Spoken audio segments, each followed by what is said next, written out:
The following episode is brought to you by Poison City Brewing, proud makers of Durban Poison Cannabis Lager, the beer that invites you to live your poison.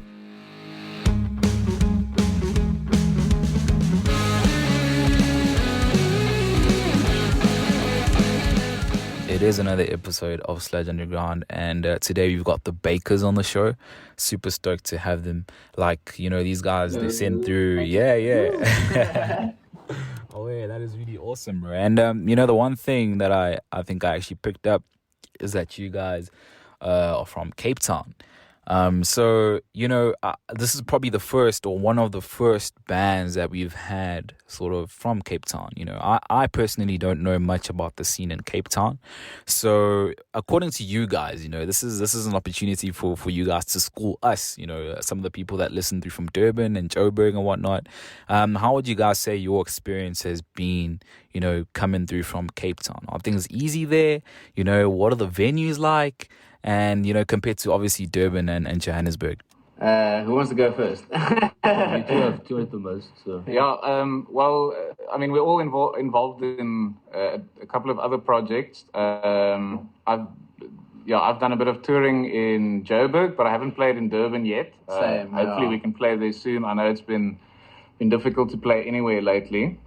So it's a bit difficult to compare, and yeah, with everything going on now, as I can imagine everywhere else as well, Cape Town has been pretty quiet. Unfortunately, a lot of venues have been shutting down and so on. So, it's been a bit quiet lately, but things are slowly but surely opening up again. Yeah. We're looking to work together and try and involve as many of our musician friends that we can, and also non-musician friends, to try and build the community a little bit more so that we can, you know, give a platform to each other to actually do it sustainably, perhaps is the best way to say. So, yeah, that's where we are at.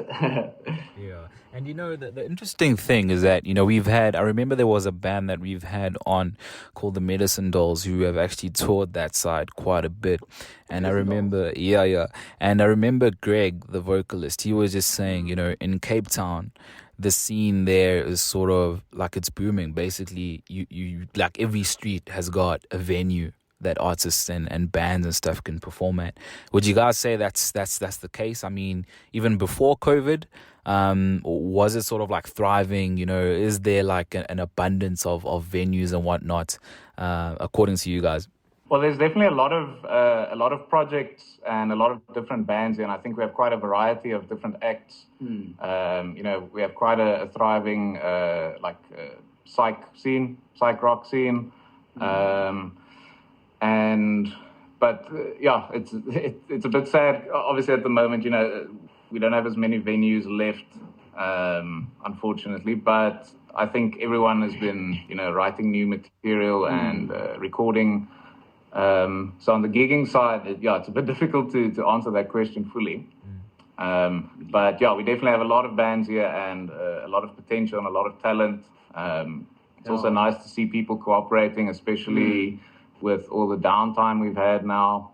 Yeah. People partnering up and, you know, doing shows together. I don't know, Johnny, you want to add something from your experience? That too, and as a from a fan's perspective myself as well, just to get out and to listen to other bands as well. I think a lot of people are burning to get out and see live music again too. But yeah, hopefully soon things will start opening up even more. I think before COVID, there was definitely, if you know where to look, there was something for everyone, music-wise.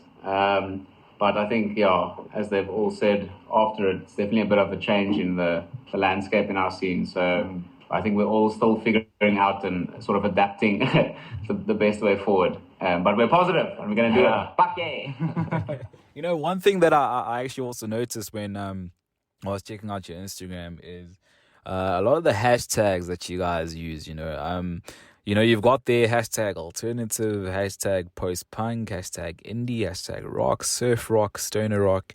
You know, what would you guys actually classify yourself as?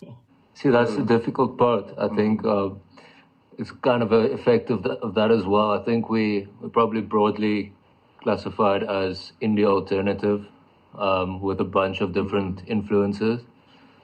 But yeah, you got to layer the hashtags to get the eyes on the page, Bruce. So it's also just strategic. Yeah, besides the finding the algorithms and trying to get on the hashtag train.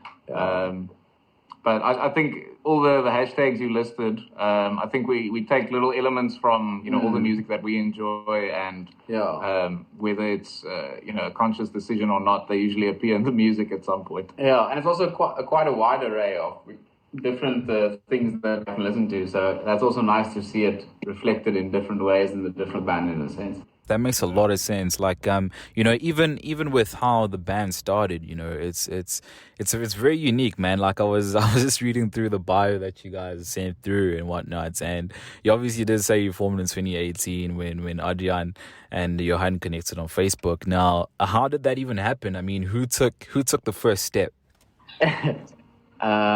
I think he posted like long before I found the post. On what, SA Musicians or? One of the, I think it was a Cape Town like musicians network group type thing. And I was scrolling down there looking for extra avenues of work essentially. And I came across his post. And for some reason his name like sounded familiar, even though I knew I've never met him.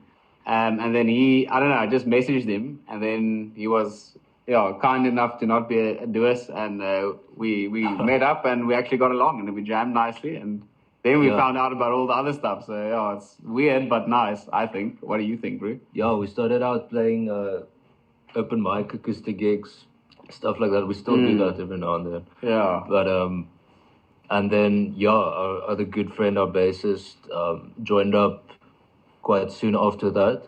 Yeah. We started to rehearse. It was after one gig or so, then roped in CJ as well. Then, CJ I actually met at Adrian's birthday party I think 2 years ago.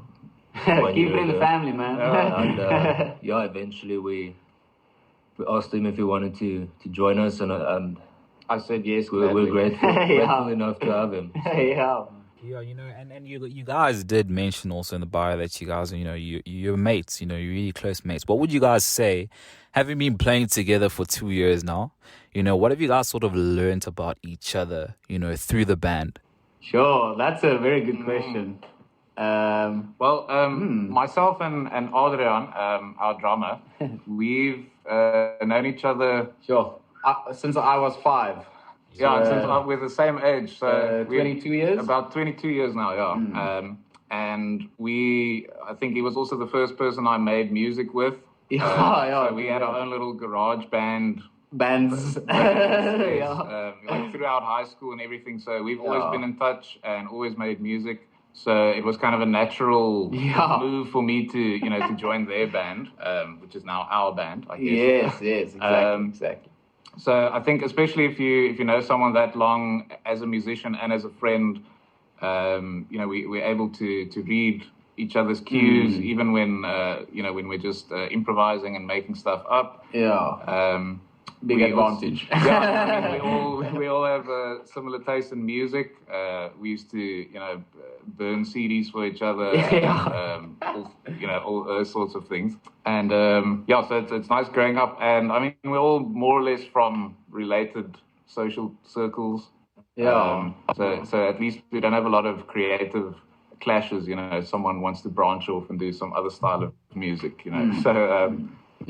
But I'm not sure about your history between you two, and also with Divan, who's obviously not here, unfortunately. Yeah, you and Divan also know each other well. Yeah, me and Divan go back to high school when we used to play in another band, and when that ended, I sort of took a break when I started studying. I kept on doing some acoustic open mic stuff and so on, and then eventually we started jamming again, and when I met Adrian, we got back again as well. I mean, I don't know what he has to say about it, but I think they've said it pretty much how it is. I think the last thing I'll add was also like nice similar story that ties in is Johan and Divan know each other also from high school, as he said, so it's also like a lot of years. And I met Divan earlier in the same year, 2018, when I joined another band, and then I met him, and then we became really good friends. And then only later found out that they were also good friends. So it was also like a natural sort of synthesis. Yeah. And yeah. You guys obviously mentioned, you know, a couple of other projects as well that you're involved with there. You know, I saw Johnny Feel Good, I saw Moon Badger in there. You know, for someone who hasn't really heard anything by the Bakers, would you guys say there are any elements of the other projects that you work in, you know, that you guys maybe incorporate, you know, into the Bakers? Another good question. No, I don't really think so. I suppose maybe some of my no. Short answer, I don't think so. For me, it's sort of yes and no, because if we're writing new stuff or figuring out new stuff, and we usually how we do it is we jam together through it, and through that process, like obviously you try lots of different things, and so in that way, I think definitely yes, because I think I always jam the same in a sense, like with the same mentality. So for writing wise, yes, but maybe end product not necessarily. Yeah. Everyone obviously brings their own, you know, flavor to, you know, whichever band they're playing with. But but I think all the different associated projects we have going on, everyone does something a little bit different. Yeah, which is nice. Which is cool, yeah. And we're all chummies, and you know, we all like to jam together, and we're planning to, you know, get everyone together and throw a big party and a big gig or something. Once gigs start opening up a bit more and so on. We'll get there. Yeah. No, 100%. And obviously, you know, earlier in the year, you guys, you made a huge announcement about a four-track EP that you guys were basically going to be working on and releasing throughout the entire year. And then you obviously blessed us with the idea of Freedom, which was the first release. Now, walk me through what the process of that was. How did you guys, or rather, why did you guys decide, hey, we're going to make an EP and we're going to basically release singles throughout the year? Like, who was the brains behind that? Johnny, definitely Johnny.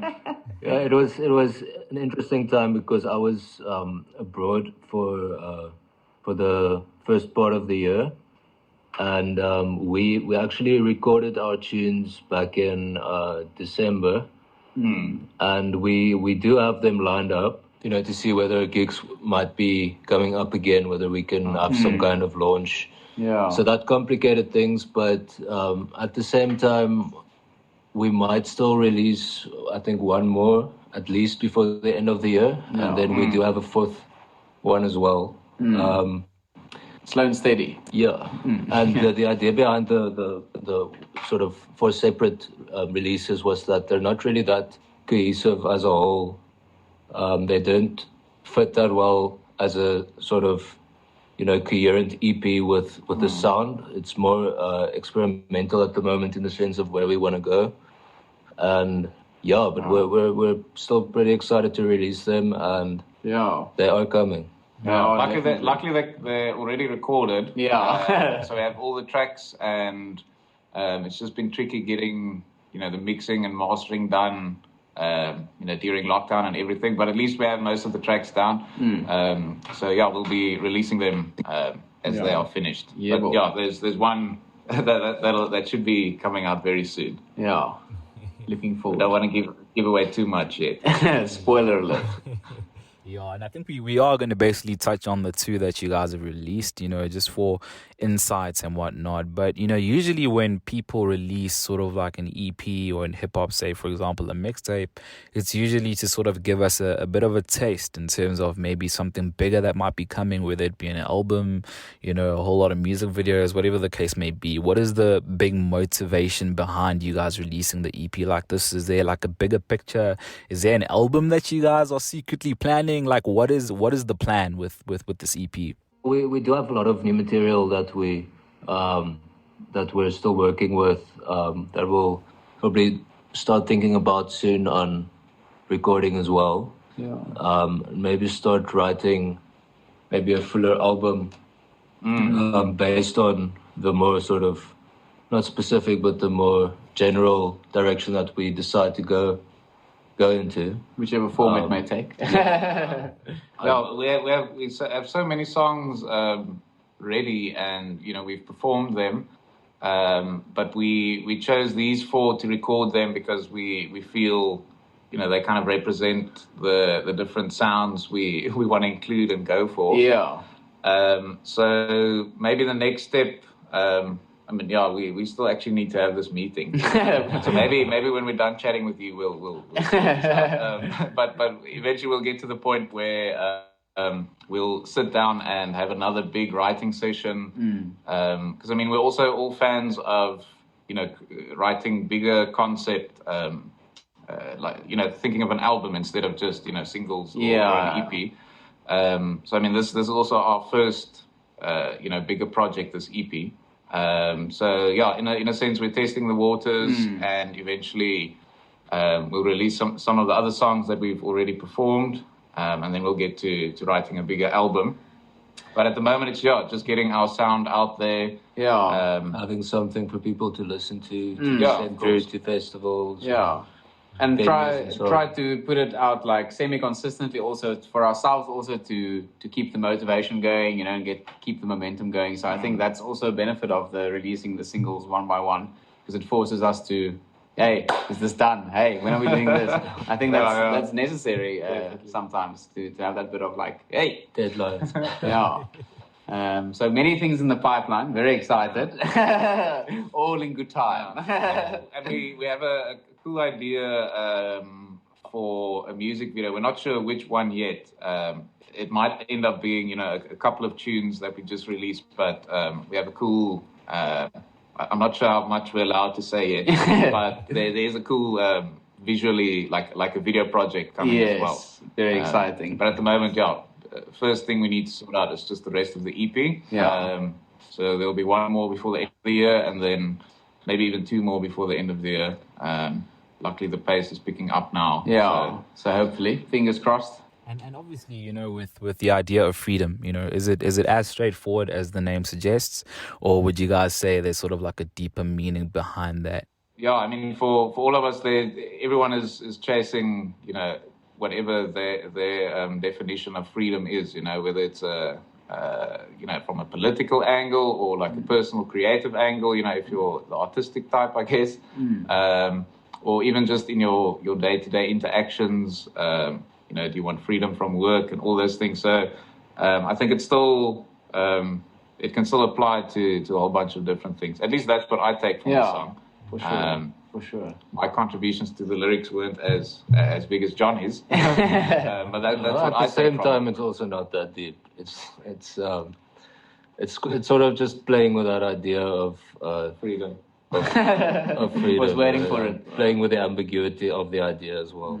But I think that is nice, because it leaves that the listener, they can interpret for themselves whatever they want to connect with. It's up to them, which I think is nice. So having a closed sort of full specific interpretation sometimes sort of takes the fun out of it from a lyricist's perspective, because you want to, for anyone who cares about the meaning of the lyrics, to actually maybe think about it a little and try to make their own interpretation of it. So.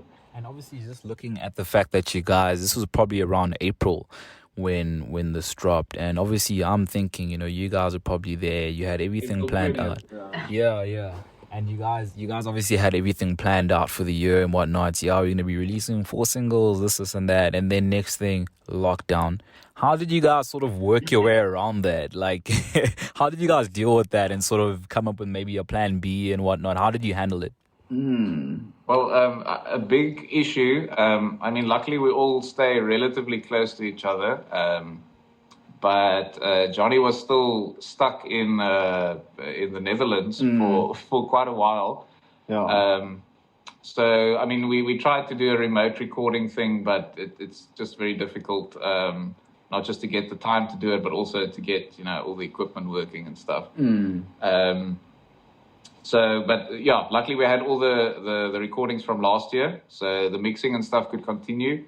But it was difficult getting together, and I'm pretty sure all the musicians felt a bit of a hit right in the creativities. It was a bit of a depressing time, I guess, for everyone. A lot of people scrambling, to try to make ends meet, with the loss of income and stuff. So yeah, for the first couple of weeks, I think we're all, we're just trying to, survive on our own in a sense. And it was a bit difficult with Johnny all the way up there. Yeah, we are mostly just more trying to do a bit more of the administrative side or the planning with the video calls and stuff like that, because we couldn't really jam together. But I mean, that was also still good, because at least you see the boys' faces and you get to talk a bit of nonsense, and it keeps that spirit of the band also alive, which I think is very important. And we actually, because we didn't release, Idea of Freedom was basically ready, to be released.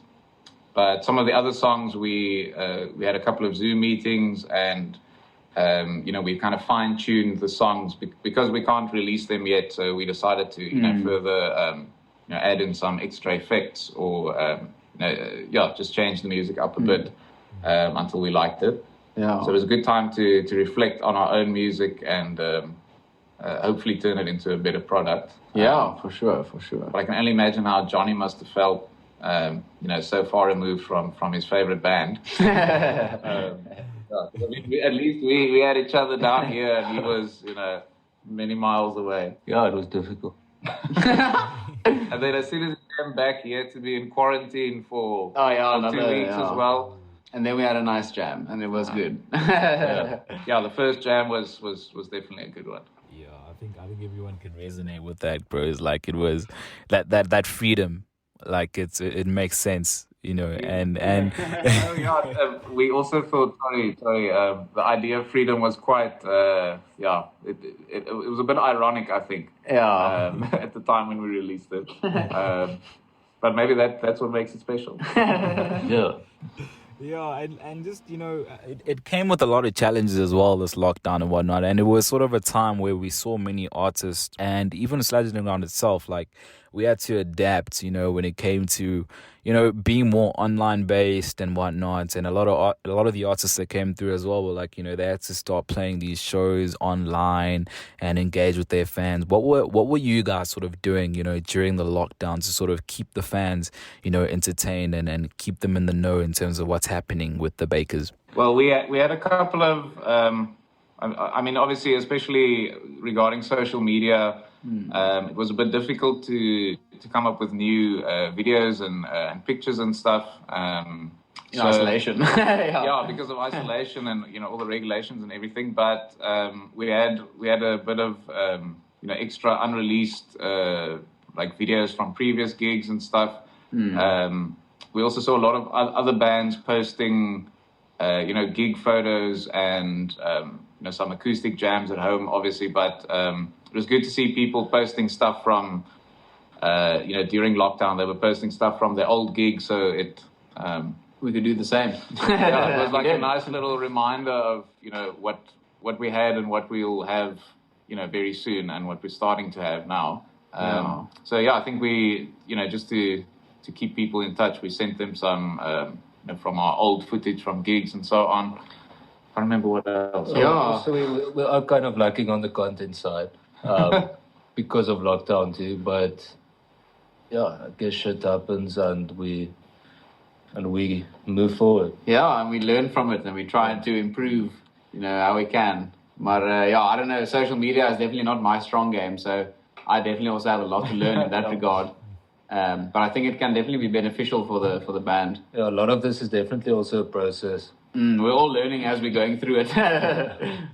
I for one can definitely agree with you guys. Social media is, yes, I hate that thing, bro. But then it's sometimes sort of like it's demanding, and you have to keep it up to date and all that.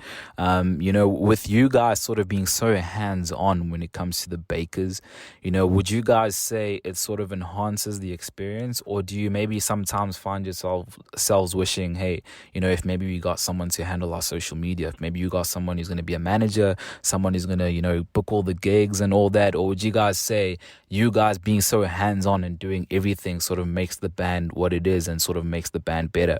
Hashtag indie. It's probably, that's where it fits in. It's probably obviously, it would be great to have more people on board, and we know a couple of great people who can take over the social media and the managerial side of everything. But with budget constraints, it's a bit difficult. But I think the upside of doing it all ourselves, and I don't know if you guys agree, but if you reach even the smallest, even the smallest little milestones, you can take all the credit. Yeah. You did all the work. You did the social media posts. Yeah. We even, do some of our own cringy little photo edits and designs and stuff, which we're getting better at. But I'm personally, I think one can be proud of, having an independent band like this, where you take on everything yourself. Yeah. It makes for me also the experience in the music also like that much more honest, because that everything you figure out and you work on together as you go through it, which I also like. I think it brings a sense of deepened cohesion also, which I think is very nice.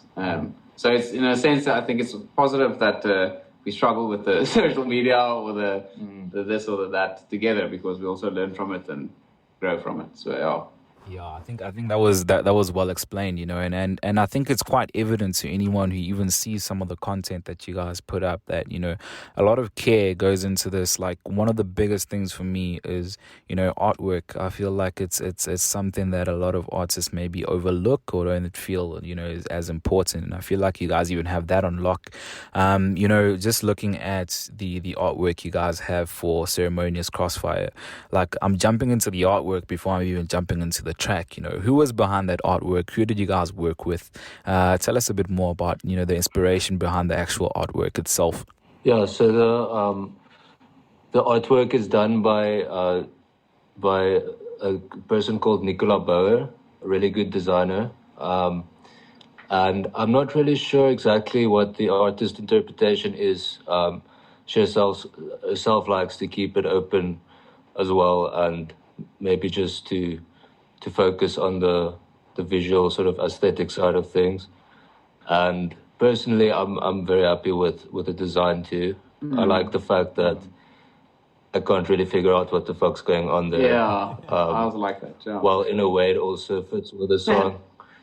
And it's not like forcing something. Yeah, it pairs very, very nicely with the music. Ceremonious. It's a very interesting name for a track, actually. So what is sort of the meaning behind that? So again, it's more so the basic idea of the song, I think it ties with that, is that it's more or less about some kind of crossfire. Sometimes when I listen to it, I imagine a sort of Bonnie and Clyde scene at the end of a movie where there's this big shootout with cops, and something along those lines. So the ceremonious part of Crossfire sort of has to do with that. And then also at a different level, it could also tie in on a personal level of being in a certain situation at a point in your life where you feel like you're stuck in some sort of hole or some sort of rough patch or something that you're trying to get out. You're just like, stuck in a ceremonious crossfire. Noticing the situation is shite, but making the best of it. Yes, why not? And like, the one thing that must be said about the track is that it's got one of the most iconic intros to a track, like that, to come out of South Africa. It's instantly recognizable. That da da da da da da da. Like, what was sort of the thinking behind that? Who came up with that sort of intro there? Yeah, we just kind of stuck with it. And then, we came up with that, bro. Yeah, it just sort of... Oh, Johnny, it was your song, Yeah, originally it was a acoustic song that started like that, and I think we just wanted to keep that element in the song. And obviously it starts like that, and then the rest of the band falls in, and it makes sense. And it's definitely one of our more like groovy tunes. Well, fun to play.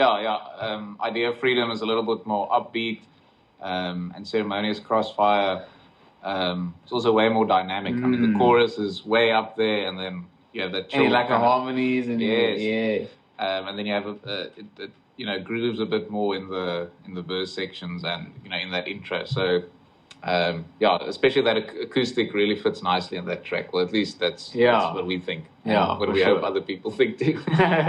And can we sort of expect, any visuals to come with that? I really like what you guys were saying there, when you're like, just imagine like this Bonnie and Clyde type thing, people shooting each other and everything.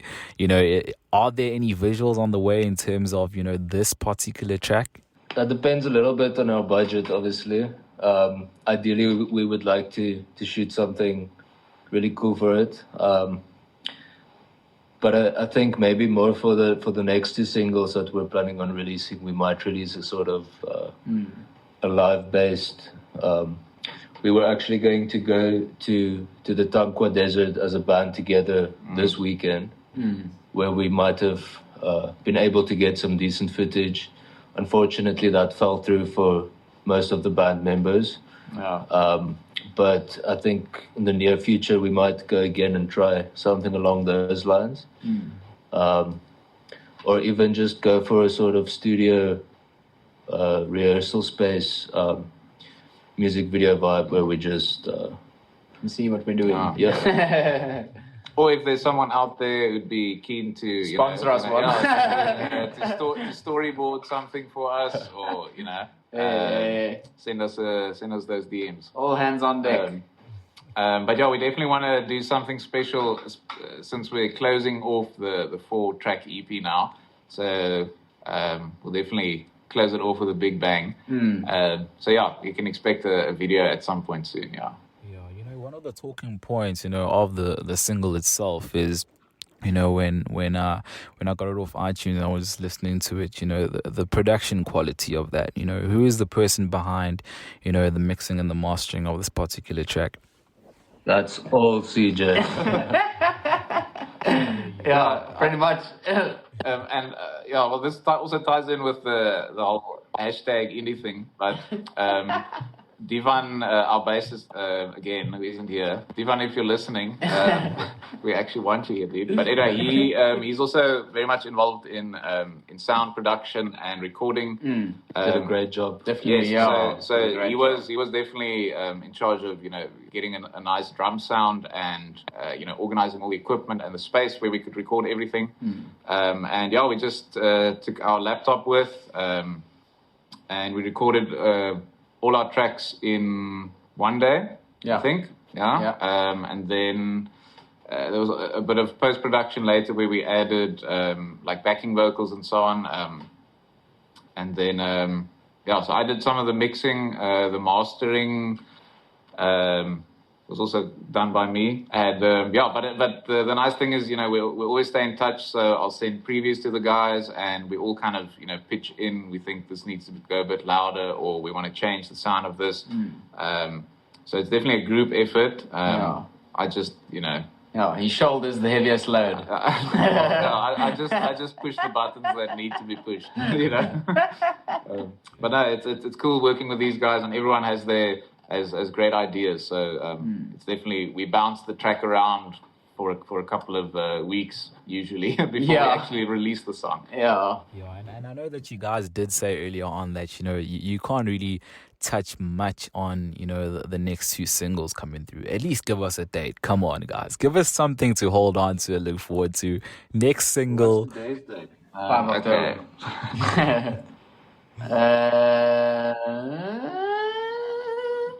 End of this month might be a bit soon, but definitely next month somewhere. One of them is pretty much... It's very close to done. I think there was just a couple of overdubs that needed to be done. I mean, we wanted to do all of this, during that lockdown period. It was a bit difficult. To be honest, ideally we would like to release when we're able to play a few gigs again and actually have some sort of launch to the singles as well. But I don't see why we can't release them and then have a launch afterwards as well. It's also true. I mean, we want to release everything and get it out there, but I think, well, at least from my part, we definitely want to perform them as well. For sure. I think we also still need to do some polishing, just for actually performing the songs and so on. Yeah, that's what I think. Yeah. Yeah, and I mean to give some sort of indication, I think the next two singles are also slightly different to the other two. The one is more of it leans more to the surf rock side, while the other one I think leans a bit more to a old school psych rock sort of sound. So yeah, Some teasers. Maybe we'll release some teasers before then everyone can have a taste. Yeah, no, that is solid. I think we've gotten a lot more insights as well in terms of the two tracks that you guys have released so far. Super stoked for next month if you guys do end up dropping, the next single. Just one or two more aspects on my end before we close off the show. You did mention in your bio there. I'll read it out. My reading is quite terrible. Forgive me. It says, thus far, there are plans in the pipeline that will see the Bakers form part of a greater collective that is unnamed as of yet. What is this greater collective, guys? Give us some insight. Okay, so we are secretly part of the Illuminati. Mad genius, big brain plan. Can I join you guys? How do I join? anytime. For sure, bro. What do you need to sacrifice? And You need to get people below you. yes, and just a tiny little blood pact.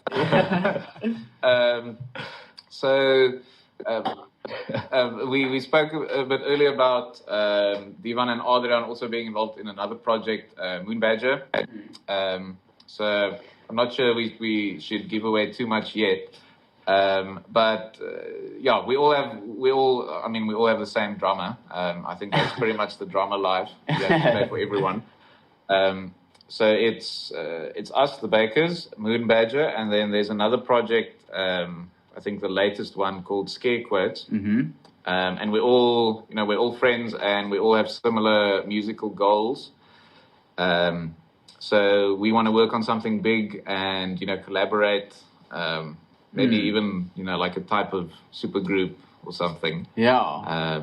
And try to systematically also by working with, various people and sort of growing the collective to try and strengthen the network of, the musicians in the scene that everyone, can benefit from it. So I think long term, I think that would be an amazing goal.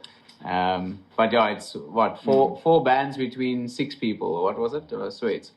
Three bands at the moment. Three bands. But I think if bands partner up like we are doing now, I think we're doing it because it's quite easy for us. I mean, we all live relatively close to each other. We have similar musical ideas and so on. But I think the only way to thrive, especially now, as a musician or as a band, is to partner up with other guys, with other bands, and maybe do a split EP or play gigs together, tour together. Once that becomes a bit easier. Yeah. So I think that is kind of what we touched on there. But we still need to chat with the other bands as well. But yeah, we're all very excited to do something big. Yeah. Working on various projects, between you guys, how do you guys ensure that, each project gets as much attention or the same amount of attention without really, maybe dropping the ball on one of the projects and whatnot? We sort of, I'm basically the only one who's only part of one band at the moment. But I get the feeling that everyone is equally committed to each of the projects, and that we have a great sort of ethic in that sense of putting enough attention into each of the different projects or time. Yeah. And it works pretty well for now, and that's the way we're going to operate going forward anyway. I mean, in South Africa's music scene, you kind of also have to together, work on a few different projects if you want to, survive in a sense as well. For me, also in the business. So I just want to add also, I think a positive angle on it maybe is also because we share members between the bands.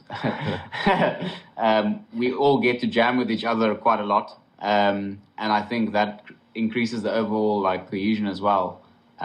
So even though it's currently maybe split between 3 projects, I think when it comes together eventually, it's not going to be that difficult for everyone to slot in because everyone is already quite comfortable, with each other. So that's I think a huge advantage, especially if you want to try and do something as ballsy and as big. So I think that's very important then that you do it well. So I think that'll be easier to accomplish since we all work on it a lot and separately, but also at the same time together, in the sense that all of the bands are going to form part of the project. Yeah, and I think it would be an injustice for us to sort of come, towards the end of the show without, getting a crack at the big question, which is for me the name of the band. what is the meaning behind that? Well, Adrian actually put it really nicely in the bio that we wrote up today, that he wrote up. That is sort of the general idea. I just feel like he put it a lot better than... It's not taking ourselves too seriously. And I think, obviously, for anyone with a bit of insight themselves, I think they'll be able to, draw their own conclusion. And we initially, I think, did it as a joke. But, we're all about corny jokes. Yeah, and I think it just stuck because of that fact that it was, like, cheesy, And then we just started to sort of run with it and incorporate that into, how we want to approach things and do things. So I think it's, double meaning, the one that you do think, but also then the not a serious one where, we're just here to have a good time. What double meaning? I have no idea what double meaning these guys are talking about. In the kitchen, bro. Yeah. I think our tunes you can compare to, something fresh and warm. Yeah. Take out of the oven. So we're bakers and we bake music. Yeah. It's very poetic. Like just what you guys are saying there, referring back to the way that you guys wrote down that bio. It's incredible. Like it actually makes a lot of sense. You guys killed it. And yeah, I mean, obviously now, we are at the end of the show, and before I get all your handles and everything in terms of where people can get in touch with you, you guys can just let me know, being a band that's been around for about 2 years, what is your dream lineup? And let's, I'm tempted to say around the world. Like if you guys had to be a part of, an event and you guys were the headlining act, who give me 3 South African bands that you guys would like to play alongside. South African bands. I think we would have 3 different opinions on this. Yeah, most likely. But give it that kind of word, then we can hear. What would your 3 be, CJ? Putting them on the spot.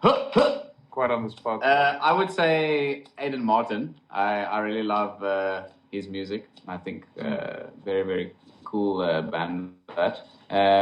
If they still existed, the Ballistic Blue was a pretty cool geweest back in the day. But so Nick. Yeah. Just for nostalgia's sake, but this is not like nearly even close to the same vein, but Strident, epic power metal band. They're not going anymore, but I think that would have been like cherry on top. Yeah. I don't know what you guys think. I would probably say definitely I'm a huge fan of Julia Robert and Runaway Nuns. Awesome. Yes. Dangerfields, Retro Dizzy, Medicine Boy. But yeah, I mean there's so many though. Moon Badgers, Scarequotes. No, I'm just kidding. Scarequotes. I mean, that's really the dream. Mason, definitely Mason actually also. Yeah, for sure. What do you think, CJ? Yeah, no, you guys hit a lot of my favorites now.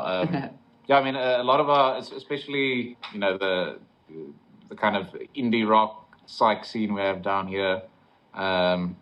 As you said, Medicine Boy, Runaway Nuns. Yeah, no, that's a difficult question. I think today have 3 bands. Yeah. Ideally, I think we should have a full day festival, Yeah, for sure. All the local bands. Maybe one day with the supergroup we'll host it. But John, we also need to check out more bands, from Durban, and for sure. We'd love to eventually tour that side. I know touring is a bit tricky now, but if there's any other bands out there from Durban who keen to collaborate, it would be awesome, for sure. And you can come this side. You can sleep on our couch. You can eat all our pies. That we bake. Yeah, exactly. It's gonna be awesome. I'll put this. I'll use this as part of the highlights, so people can catch it as well. Like, super. Like, listen, guys. I mean, I've learned a lot about you. I just want to thank you guys for coming through to the show. I really appreciate this, and yeah, I think anyone who's listening as well has learned quite a bit about you as well. We're super excited for what's coming up. You know, in closing, give us your handles. Where can people get in touch? Yeah. First of all, thanks a lot, Nice. I mean, it's sure. always good listening to your podcast, and thanks a lot for having us on the show as well. Very stoked. Yeah. Thanks a lot. Big Very, privilege. very cool. Probably speaking about content, this is pretty much, apart from releasing, pretty much our better content that's going to be put out there. So you're doing us a solid as well. Yeah. Thank you very much. And as far as handles are concerned, on Instagram, it's the Bakers ZA. Represent. Facebook goes by the same handle. We try to keep all of them the Bakers ZA. Yeah. Because sometimes there's actually quite a few projects with the name the Bakers, with quite like varying sounds to it. There's Yeah. an old country project from the US. Maybe we'll absorb all of them. You never know. Yeah, so we put the ZA after that just to sort of have some sort of unique handle that people can find us at. Yeah, thanks for supporting man. the indie bands as well. For sure. Yeah, especially nowadays, with everything going on. This is magical stuff and much needed stuff for bands like us. So thank you guys as well. Thank you so much. Anytime, guys. Before we close out one of your tracks, we did play, your latest single, in our previous episode, if I'm not mistaken, or 2 episodes back, and it was very well received and whatnot. So I just want to check from you guys in terms of, is there anything happening on your side in terms of gigs? Maybe if someone wants to come check you out, what's sort of coming up, to basically keep a lookout for on your guys' end? So obviously there's the next the 3rd track from our EP, start of next month. But yeah, we're still We're committing now to that. Yes, no, we've committed to it. It's on air. It's down. Yeah. And I think gig-wise, we'll probably look at November and start Well, trying no, to... definitely, hopefully soon even. They played a bit of. You played an acoustic one. The 2 of them played an acoustic session. What was it? A week or 2 ago. Yeah. But so I think that was our first official Bakers gig since lockdown and everything. But we managed to, we're in contact with a couple of other venues at the moment. So yeah, just keep an eye on the social pages. There'll definitely be a gig this month. We need to do one. Always trying to scheme to get one done. So yeah, just all the planning and all the admin that needs to fall in order for it to happen. But we're on it. So keep an eye on the socials for sure. Solid, yeah. Listen, guys, we're going to be closing out the show. I think it would probably be best for us to close out with the idea of freedom. Like I said, 2 episodes back, we closed out with Ceremonious Crossfire, and it was lit. So let's just give you guys, a different taste and whatnot when it comes to the Bakers. This episode is obviously going to be available on Apple Podcasts and also Spotify and also SoundCloud as well. We are Sludge Underground Podcast across all those platforms. On Facebook, we are at Sludge Underground, on Instagram, and Sludge Underground, and on Twitter at Sludge031. As for myself, it's at Zwane031. It has been the Bakers. We've learned a lot about them. So yeah, please do enjoy their first single. It was The Idea of Freedom. Until next time, it is bye for now.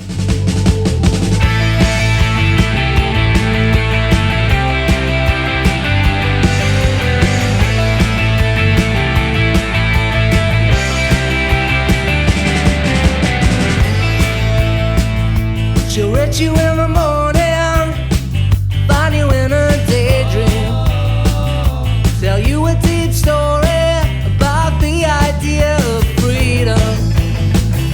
Back it in the back room, and then she locked the door. It's enough to let it live, so just keep listening to the story. I was under the impression that the trip be short. She threw me on the table, and she moved me skewed to the side, and she pulled me all the more closer.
smile. Something makes it worth making. In a sober winter evening, it burns in the fireplace like a shining projection of an unattainable oasis. I was under the impression that the trip we showed, then she threw me on the table and she moved rescue to the side.